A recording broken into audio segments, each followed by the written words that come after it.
Aujourd'hui, vous allez apprendre à modéliser votre premier objet 3D sur Blender. Ce tuto s'adresse aux débutants qui souhaitent apprendre tranquillement. Je vous ai mis dans la description toutes les ressources dont vous aurez besoin pour ce tuto. Petite précision, lorsque vous voyez ce logo, vous n'avez pas besoin de manipuler le logiciel. Sur ce, je vous souhaite une excellente découverte sur Blender.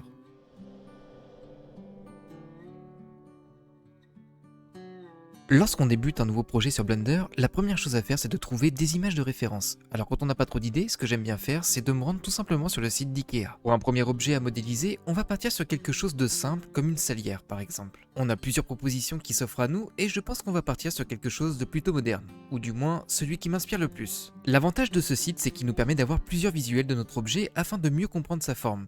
Et pour pouvoir modéliser correctement, je vais enregistrer cette image car ici, on a notre produit dans une vue plutôt frontale, ce qui est idéal pour la modélisation. Je place donc mon image de référence dans un dossier référence.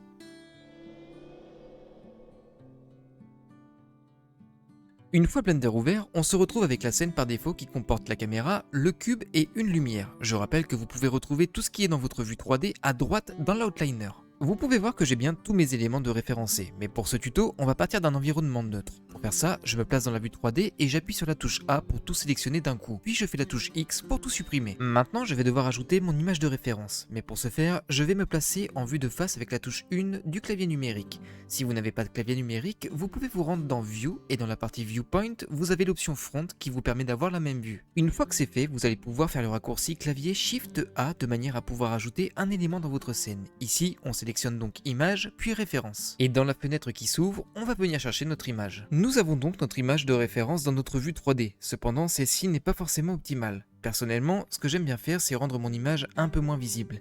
Et pour ce faire, il suffit de bien sélectionner son image de manière à accéder à l'onglet Data qui se trouve à droite. Dans ce petit menu, on peut trouver l'option Opacity qu'il suffit d'activer puis de régler comme vous le souhaitez. Aux alentours de 0.6, ça me convient parfaitement. Je zoome avec la molette de la souris puis je fais les touches G et Z afin de déplacer mon image vers le haut afin que la base de l'objet soit à peu près sur la ligne rouge qui est l'axe X. Ensuite, j'appuie sur les touches G et X pour déplacer mon image vers la droite. Le but ici est d'essayer de centrer au maximum l'objet que nous allons modéliser. Ne négligez pas cette étape car ça facilitera notre travail de modélisation. Essayez de garder en tête qu'en 3D, chaque étape bien exécutée vous permettra de travailler plus sereinement et de manière efficace. Et pour aller dans ce sens, on va dès maintenant commencer à organiser notre travail en se rendant dans l'outliner. Je vais renommer le dossier collection en référence et l'empty en ref_salière. Bien entendu, libre à vous d'appeler vos éléments comme vous le souhaitez. Maintenant, je vais activer une option cachée dans l'outliner. Pour ça, je vais sur le petit icône filtre, puis je vais cliquer sur l'icône en forme de flèche. Ensuite, je viens le décocher au niveau de ma référence. Ça me permet de ne plus pouvoir sélectionner mon image de référence. Je retourne ensuite dans mon outliner, puis je fais un clic droit, New Collection, que je vais renommer simplement en salière. Il est temps de passer à la modélisation, et c'est souvent là que ça se complique quand on débute. Du coup, je fais un petit point théorique. Vous n'avez pas besoin de manipuler pendant ce passage. La modélisation 3D passe avant tout par de l'observation. Quand on débute une modélisation, que ce soit dans Blender, Maya ou autre, on a le choix de commencer avec différents types de formes. Un plane, un cube ou encore une sphère.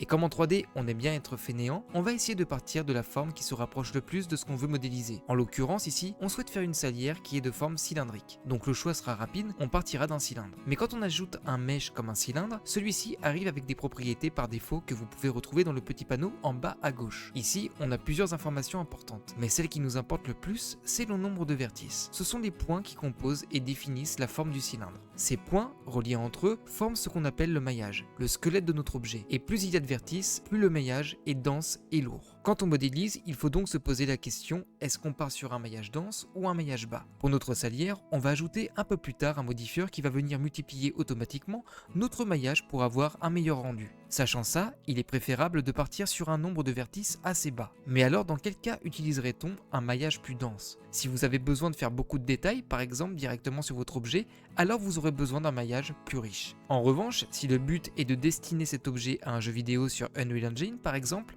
là on cherchera un juste milieu, suffisamment arrondi sans avoir besoin d'un modifieur qui viendrait alourdir le fichier. Je m'étends pas davantage pour le moment, mais il me semblait important de poser cette réflexion avant de continuer. Retournons sur Blender et commençons par ajouter notre premier mesh. Comme pour l'image de référence, on va utiliser le raccourci Shift A, puis dans Mesh, on va venir cliquer sur Cylindre. Et comme nous venons de le voir, nous allons réduire le nombre de vertices de moitié en passant la valeur par défaut à 16. Pour modifier notre cylindre, nous allons utiliser le mode édition en appuyant sur la touche Tab. Vous pouvez aussi modifier le mode dans lequel vous vous trouvez directement en haut à gauche du viewport. Une fois que votre objet est entièrement sélectionné en mode édition, vous allez faire la touche S afin de réduire la taille de votre cylindre. Le but ici est de faire la base de notre salière, donc n'hésitez pas à zoomer dans le viewport afin de correspondre au mieux à votre image de référence. Une fois que vous avez ajusté au mieux la hauteur de votre cylindre, on va venir faire en sorte d'ajuster la largeur de la partie haute. Et afin d'être sûr de sélectionner tous les points pour cette modification, on va cliquer sur le mode X-Ray qui va nous permettre de voir notre objet avec de la transparence. Puis avec le clic gauche de la souris, on sélectionne uniquement les points du haut. Je rappelle que vous avez la possibilité de changer le mode de sélection à l'aide des petits boutons en haut à gauche. Assurez-vous donc d'être en mode de sélection de type vertice et de sélectionner toutes les vertices du haut. Et avec la touche S, on vient ajuster la largeur. Une fois que ça vous convient, on va bien entendu faire la même chose en bas. Je sélectionne mes points, j'ajuste la hauteur avec G plus Z et je diminue la taille avec la touche S. Lorsque vous êtes satisfait de votre forme, on va continuer à observer notre image de référence et on peut remarquer que notre base a une petite forme un peu bombée. Et le but maintenant va être de reproduire ce petit gonflement. Nous allons donc zoomer afin d'avoir une meilleure visibilité. Placez votre souris au centre de l'objet et faites CTRL R afin d'ajouter ce qu'on appelle un edge loop. Si vous faites un clic gauche, vous pouvez voir que cette boucle suit très bien les lignes de votre objet. Nous, on va la placer bien au centre en faisant un clic droit. Il ne reste plus qu'à ajuster la taille avec la touche S. Le problème qu'on remarque rapidement, c'est que cette ligne que l'on vient d'ajouter donne un aspect un peu anguleux. Du coup, pour remédier à ce problème, on va ajouter de la géométrie. Tant que votre boucle est sélectionnée, vous allez faire CTRL B, puis vous allez pouvoir adoucir plus ou moins l'angle. Vous pouvez aussi ajouter des edge loops avec la molette de la souris afin d'ajuster la courbe de notre objet. Moi, je vais ajouter 3 segments afin d'avoir une cohérence au niveau de mon maillage. Une fois que la forme générale me convient dans la vue de face, je vais venir changer d'angle et j'enlève la transparence afin d'avoir une meilleure visibilité. Et en observant mon image de référence, je peux voir que la partie basse de ma salière est séparée de la partie haute. Il y a donc deux objets indépendants.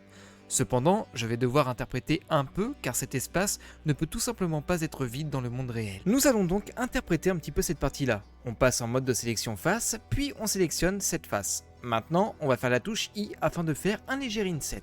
Le but étant de laisser un petit rebord, et une fois que c'est fait, nous pouvons faire la touche E afin d'extruder notre face légèrement vers le haut. Et vu que la face qu'on vient d'extruder ne sera pas visible lors de notre rendu, nous pouvons venir la supprimer en faisant la touche X puis face. Gardez à l'esprit que si une partie de votre modélisation est cachée, alors il est inutile de la conserver afin de garder un travail optimisé. Nous avons donc terminé de modéliser la base de notre salière. Cependant, si on regarde attentivement, il manque clairement quelque chose. Bien qu'on ait la forme générale, on est loin de l'aspect lisse qu'on aimerait approcher. Et si on repasse en Object Mode avec la touche Tab, on le remarque davantage. Du coup, ajoutons notre premier modifieur. Dans Modifieur, faites Add Modifier et dans Generate, on sélectionne Subdivision Surface. Et on augmente la valeur du Level Viewport à 3. Petit problème, ça lisse en ajoutant de la géométrie, mais on perd nos rebords qui sont censés être durs. Pour régler ça, on va commencer par masquer notre modifieur en cliquant sur l'icône en forme d'écran. Et une fois qu'on a retrouvé notre aspect anguleux, on va repasser en mode édition avec la touche Tab. On va venir en haut à gauche afin de passer en mode de sélection Edge. De cette manière, et avec la touche Alt et Shift enfoncée, je vais venir sélectionner une à une les boucles et donc les rebords que je vais avoir besoin de renforcer. Une fois que vous avez les 3 boucles de sélectionnées, nous allons pouvoir faire un CTRL B, ce qui va nous permettre d'avoir un bevel. Avec la molette de la souris, vous avez la possibilité d'ajouter plus ou moins de segments. Pour cet exercice, nous pouvons en laisser 2. Et lorsque vous avez validé votre bevel, une fenêtre à gauche apparaît vous permettant de jouer avec les options du bevel. Ici, nous allons régler la distance à 0.002, car le fait de rapprocher la distance entre les boucles va permettre de renforcer nos rebords. Maintenant qu'on a fait ça, il serait intéressant de voir ce que ça donne. Donc nous allons retourner au niveau de notre modifieur, puis on va recliquer sur l'icône de l'écran de manière à observer la façon dont il se comporte sur notre objet. N'oubliez pas de passer en Object Mode avec la touche Tab afin d'apprécier notre modélisation. Cependant, on a encore des traces visibles de notre maillage. Pour adoucir ça, il suffit de faire un clic gauche puis Shade Smooth. Attention, le Shade Smooth ne change pas ta géométrie mais uniquement la façon dont la lumière se reflète dessus. Grâce à ça, les angles durs disparaissent visuellement. On va tester de passer le Level Viewport à 2 pour que ce soit moins gourmand. Et on peut voir que de toute façon, la différence n'est pas énorme. Et avant de passer à la suite, je vais renommer mon objet en base salière afin de rester organisé dans mon travail. Ok, maintenant on va s'attaquer à la partie supérieure de la salière. Vous allez vous rendre compte assez rapidement qu'on va utiliser sensiblement les mêmes techniques. On va commencer par se replacer en vue de face avec la touche 1 du clavier numérique. Puis on va devoir ajouter un nouveau mesh de type cylindre à l'aide des touches Shift A, et dans Mesh, on sélectionne bien cylindre. Et comme pour la première fois, on va venir régler le nombre de vertices à 16 grâce au petit panneau à gauche. Afin de mieux travailler, on va retourner en haut à droite afin de repasser en mode transparence. Et bien entendu, avant de manipuler notre objet, on passe en Edit Mode avec la touche Tab. Nous allons modifier la taille du cylindre grâce à la touche S. Bien entendu, on essaye toujours de rester fidèle à notre image de référence. Ensuite, on utilise le raccourci G plus Z pour ajuster la hauteur de notre objet. N'hésitez pas à prendre votre temps lors des manipulations. Une fois que ça vous convient, on va venir en haut à gauche pour passer en mode de sélection vertice. Puis on va sélectionner uniquement les vertices du haut afin d'ajuster leur hauteur. Une fois encore, on utilisera donc les raccourcis G plus Z pour effectuer cette opération. Puis successivement, on va venir ajuster la taille des vertices du bas et celle du haut, toujours avec l'aide du raccourci S pour agrandir et G plus Z pour la hauteur. Essayez de retenir un maximum de raccourcis clavier car c'est en partie ça qui va vous faire gagner en rapidité sur Blender. Maintenant que tout vous semble correct, on va venir travailler une fois encore sur cet effet de courbure. Du coup, comme pour notre base, on va utiliser le raccourci CTRL R afin d'ajouter notre Edge Loop. Et tant qu'elle est sélectionnée, on va en profiter pour l'agrandir un petit peu. Et si vous avez bien retenu la manipulation de tout à l'heure, on va utiliser un CTRL B afin d'ajouter un peu de géométrie pour avoir un effet lisse. N'oubliez pas que vous pouvez ajouter de la géométrie à l'aide de la molette de la souris. Essayez une fois encore d'arriver à un résultat qui vous semble correct et qui vous plaît. Donc surtout, ne brûlez pas les étapes et prenez le temps qu'il faut. Personnellement, j'aime conserver une cohérence dans mon maillage, et lorsque j'ai des faces qui sont vraiment trop différentes, j'ajoute encore manuellement de la géométrie avec CTRL R. Une fois que tout me paraît ok, je vais enlever la transparence et prendre le temps d'observer ma modélisation sous différents angles de manière à m'assurer que l'entièreté de la modélisation ne montre pas de défauts particuliers. Si tout semble bon à ce moment-là, n'oublions pas la partie qui se situe en dessous. Vous allez repasser en mode objet avec la touche Tab, vérifier que votre objet est bien sélectionné, puis appuyez sur la touche Slash de votre clavier afin d'isoler votre élément. On va pouvoir ajuster notre angle de vue afin de faire une petite modification sous notre objet. Vous allez donc repasser en Edit Mode et venir changer votre mode de sélection en face. Sélectionnez la face du dessous puis la touche I afin de faire un léger inset, et vu qu'on ne verra jamais cette face, on va faire X puis face pour la supprimer. Et pour faire réapparaître tous les éléments de la scène, il suffit de refaire la touche Slash.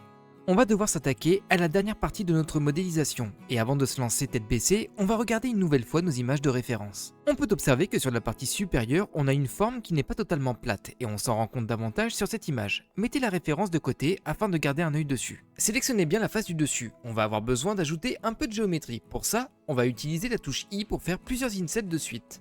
On en ajoute un premier qui va nous permettre de travailler le rebord de la salière et on en ajoute 3 de plus qui vont nous permettre de modéliser nos trous.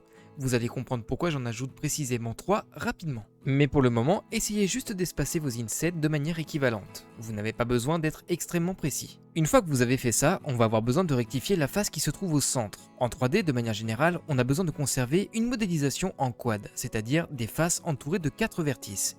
Ici, si on prend notre face, on voit que notre face se retrouve avec 16 vertices. Du coup, on a une petite astuce pour pallier à ça. Il suffit de faire CTRL F et de sélectionner Grid Fill. Et grâce à cette manipulation, vous pouvez voir que Blender a transformé cette face en quelque chose de correct d'un point de vue topologique. Mais je ferai une vidéo à ce sujet un petit peu plus tard. Petit check-up rapide avant de continuer, on va vérifier ensemble qu'un add-on super important est bien activé. Allez dans Edit, Préférences, puis vous cliquez sur Add-on. Dans la barre de recherche, vous tapez Loop et vous vous assurez que Loop Tools est bien coché. Maintenant, vous allez vous mettre en mode de sélection vertice et sur la troisième boucle en partant du bord, vous allez sélectionner un vertex sur 2 grâce à la touche Shift enfoncée. C'est à partir de ces points précis que nous allons faire nos trous. Une fois que vous avez sélectionné les mêmes vertices que moi, vous allez faire CTRL Shift B de manière à avoir une étoile qui s'étire. Ajustez à la fois la taille mais aussi le nombre de points à l'intérieur. Le but est d'avoir 8 vertices, soit un nombre de 2 segments comme indiqué dans le menu à gauche. Une fois que c'est fait, faites un clic droit, allez dans Loop Tools et cliquez sur Circle. Nous avons maintenant la base pour nos trous. Du coup, on va pouvoir faire un petit inset assez léger de manière à renforcer les bords lorsqu'on va appliquer notre modifieur. Ensuite, on va faire une extrude vers le bas à l'aide de la touche E et tant que vous avez vos faces de sélectionner, on va faire X puis face afin de les supprimer. On va maintenant utiliser un nouvel outil pour faire la partie incurvée de notre salière, la partie arrondie au centre. Pour ça, on va cliquer sur le petit icône en haut qui correspond au Proportional Editing, puis on va le mettre en mode sphère. Vous allez ensuite sélectionner le vertex au centre puis faire G plus Z, mais on peut voir qu'il ne se passe pas grand chose. C'est simplement parce que le proportional editing modifie la géométrie dans un rayon donné. Et pour régler ce rayon, il suffit de sélectionner le vertex, faites G plus Z, puis utilisez la molette de la souris pour réduire ce rayon.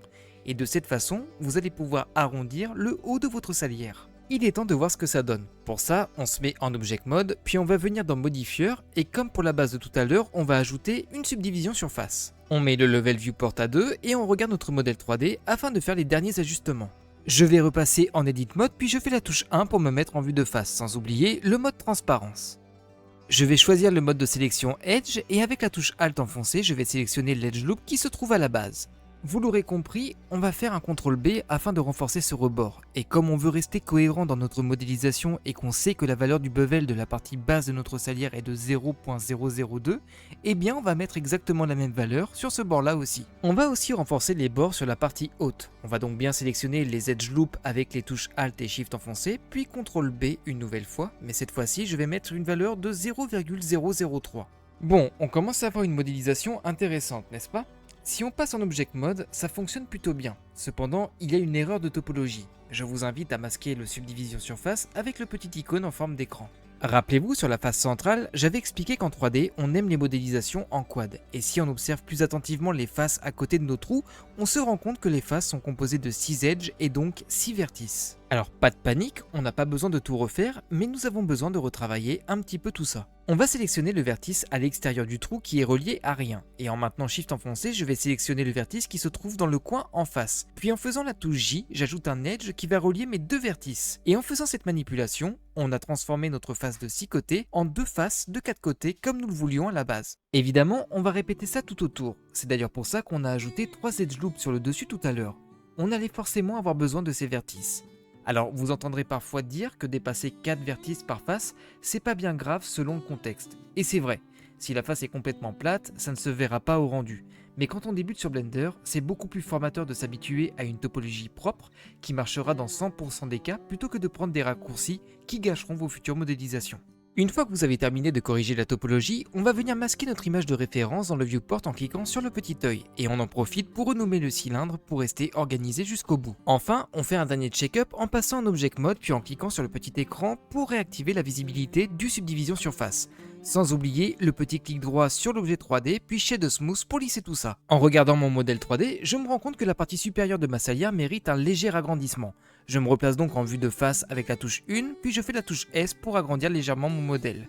Et j'ajuste une dernière fois la hauteur avec G plus Z. Pour conclure ce tuto, on va appliquer deux textures très simplement, puis effectuer votre premier rendu. Pour la texture, on va faire quelque chose de relativement basique mais qui va vous permettre de faire un rendu. Pour commencer, on va sélectionner la partie supérieure de la salière, puis on va cliquer sur la sphère en haut à droite pour passer en mode Material Preview. Vous allez par la suite venir étendre votre timeline vers le haut et changer la timeline pour le shader editor. Avant d'aller plus loin, on va s'assurer que vous avez un deuxième add-on d'activer. On retourne donc dans Edit, Préférences, et dans Add-on, vous allez taper Wangler afin de cocher le node Wangler. Une fois que c'est fait, vous allez pouvoir cliquer sur le bouton New afin de faire apparaître deux petits nodes. Je ferai un tuto spécifique sur les nodes dans une autre vidéo afin de ne pas trop vous embrouiller ici. Vous allez sélectionner le principal BSDF et faire le raccourci CTRL-SHIFT-T.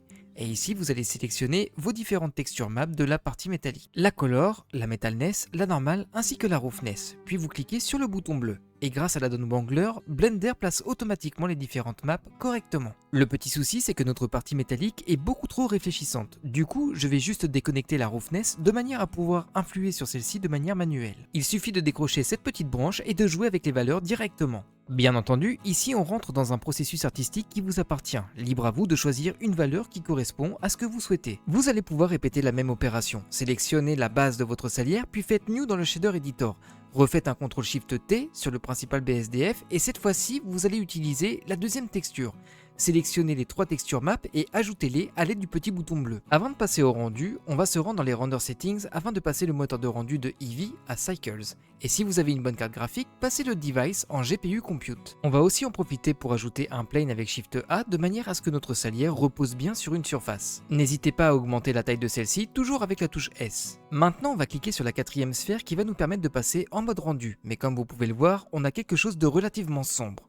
on va devoir éclairer notre scène. Avant tout, on va cliquer sur l'onglet World et baisser la force au minimum afin d'avoir aucune lumière parasite. On va pouvoir ajouter nos lumières. Comme d'habitude, on fait Shift A, mais cette fois, on va se rendre dans Light puis Area. Et comme les autres objets, on va faire G plus Z pour placer notre lumière juste au-dessus de la salière. Puis, on peut venir la décaler un petit peu sur le côté. Avec le petit bouton jaune, vous allez pouvoir modifier l'angle de la lumière afin de la diriger vers votre modèle. Vous pouvez cliquer sur l'ampoule à droite pour accéder à la partie data dans laquelle on va pouvoir jouer avec les valeurs du spread. On peut aussi cocher la partie température afin de baisser un peu sa valeur pour avoir un éclairage légèrement plus chaud. Et tant que vous avez votre area de sélectionner, faites un Shift D directement dans le viewport afin de faire une copie de votre lumière puis déplacez-la à l'opposé de la première. Je vais aussi remonter un petit peu la température pour avoir de ce côté-là une lumière un petit peu plus neutre. Bon, une fois encore, l'éclairage a besoin d'être traité dans un tuto à part et je pense que vous avez déjà eu beaucoup d'informations à assimiler. Du coup, on va juste sélectionner notre plan et cliquer sur New dans le Shader Editor. Ici, on va juste assombrir un petit peu la couleur dans le principal BSDF.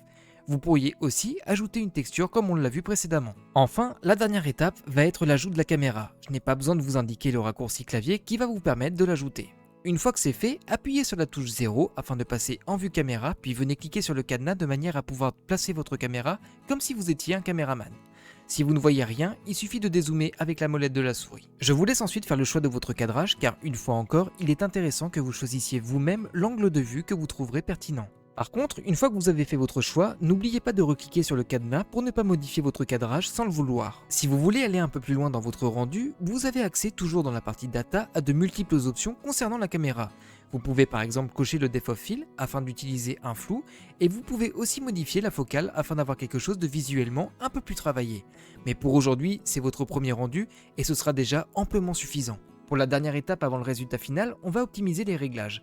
Dans les paramètres de rendu, réduisez le max sample à 256, ça évitera de faire chauffer le PC pour rien et le rendu sera bien plus rapide. Enfin, dans la section Output, c'est ici que vous pourrez retrouver les informations liées à l'emplacement de sortie ainsi que le format de votre fichier. Il ne vous reste plus qu'à appuyer sur la touche F12 afin de lancer votre premier rendu 3D. Et voilà, c'est tout pour aujourd'hui. Pour ce premier tuto, je voulais vraiment me concentrer sur une modélisation simple et un premier rendu rapide, histoire de vous aider à mieux appréhender Blender. Je tenais absolument à ce qu'on aille jusqu'au rendu final parce que je sais à quel point c'est frustrant de passer des heures sur un logiciel sans réussir à sortir un résultat un minimum satisfaisant. En tout cas, j'espère avoir été le plus clair possible. N'hésitez pas à me dire ce que vous en avez pensé en commentaire ou à poser vos questions si vous êtes bloqué. De mon côté, je vous dis à très vite pour une prochaine vidéo.